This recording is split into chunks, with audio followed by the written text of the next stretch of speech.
Pero nung time na pumutok kayong dalawa ni Annalyn, sino-sino kumuha sa'yo? Iba-iba. Iba-iba. Iba-iba lahat kumukuha sa'yo kasi ginamit ka. Oh, sige, video nyo, okay lang. Totoo yun. Oh. So parang nilito diba? na Video naman mo. dito. Ganito talaga. Kasi kaya ka na nila kinuha para pakinabangan ka, para mag-trending sa kanila. Eh ngayon, kahit naman mag-uusap tayo, mag-video tayo, hindi naman ito mag-trending eh. Bakit? Wala na hindi na putok yung ano yun ni Annalyn. Diba?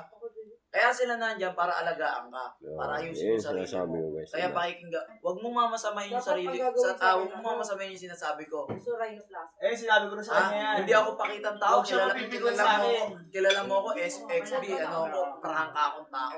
Pag may ginawa kang mali sa akin, sasabihin ko sa'yo. Ngayon, pag hindi mo inadapt yung sinabi ko sa'yo, i-out kita. Yan sabi ko nga sa kanya kanina. Sabi ko, huwag kang ma-open sa akin kung ano sabihin ko sa'yo kasi para sa'yo. Ilang taong ka na ba? 26. Bata ka pa, mas matatanda kami sa'yo. Dapat pakikinggan mo kami. Diba? Kasi once na hindi mo kami pinakinggan, susuko kami sa'yo. Susuko yung mga tao nag-aalaga sa'yo. Kaya dapat, pakikinggan mo. Madali ko siyang pauuwiin pagka may ginawang kalokohan sa akin. Diba? Sabi ko nga sa kanya. Ano ba gusto mo sa buhay mo? Tatanungin kita, tuwidin mo yung sasabihin mo sa akin. Anong pangarap Ano mo? yung gusto mong mangyari sa sarili mo ngayon? Ano yung Ang gusto pangarap mo? Nasunod po. Ano daw, ito daw, lilit daw ito talaga. Hindi, sabihin mo sa akin. Oh, sa iyo ay kiyawit mo. Anong pangarap mo? Hindi pangarap na maging doktor at pangarap na maging pulis, hindi na natin maabot yun. Sa anak mo. Oh.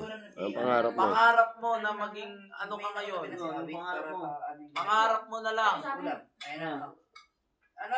Hindi yung ano Para ha, sa sarili hindi yung mo pulis ba? ha. Para sa anak mo? Oh, Para yun. saan? Sumikat ka o makasama mo na anak mo. Yung totoo, para alam Sige. nila. Para malaman ng lahat.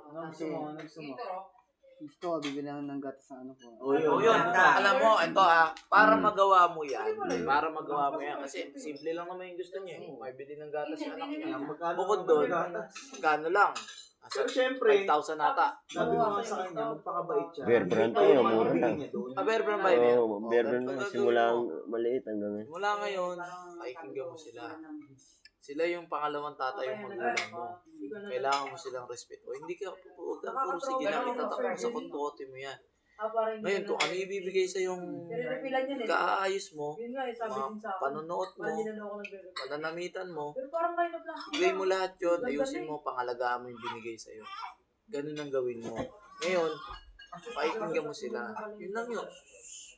Hindi ka nila gagamitin. Kasi kung gagamitin ka nila, noon pa, sikat na sikat ka. Hindi ngayon. Sabi mo, si Ate Nina kasi nagsalita sa akin.